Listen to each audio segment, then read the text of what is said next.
मुंबई महापालिकेसाठी भाजपची पहिली यादी आज जाहीर होणार. नाराज कार्यकर्त्यांची मतं मिळवण्यासाठी जबाबदारी आमदारांवर असेल.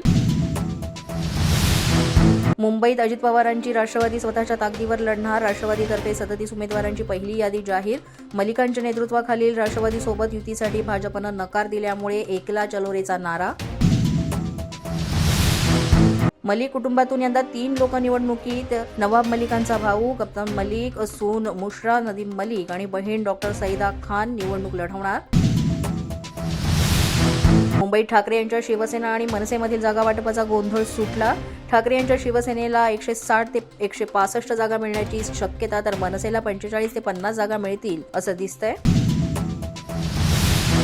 मातोश्रीवर उद्धव ठाकरे यांच्या उपस्थितीमध्ये एबी फॉर्मचं वाटप. अनिल परब, विनायक राऊत, किशोरी पेडणेकर, सुनील शिंदे आणि इतर अनेक नेते कार्यकर्ते मातोश्रीवर उपस्थित. मुंबई पालिकेसाठी पवारांच्या राष्ट्रवादीला ठाकरे बंधूंकडून साथ. 52 जागा लागतानाही ठाकरे बंधूंनी पवारांच्या राष्ट्रवादीला फक्त 15 ते 20 जागा देण्याची तयारी दाखवली, सूत्रांची माहिती.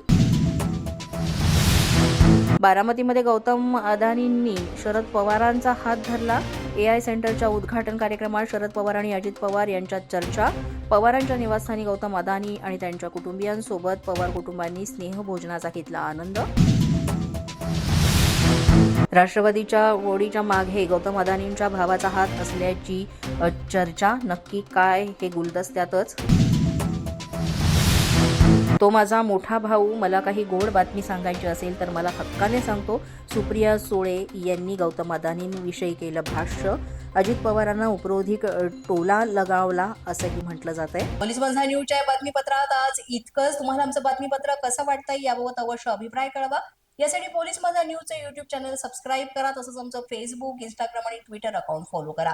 अधिक माहितीसाठी आमच्या www.policemazhanews.com या वेबसाईटला भेट द्या. आमचे अधिकृत प्रतिनिधी व्हायचे असेल तर स्क्रीनवर दिलेल्या क्रमांकांवर आजच संपर्क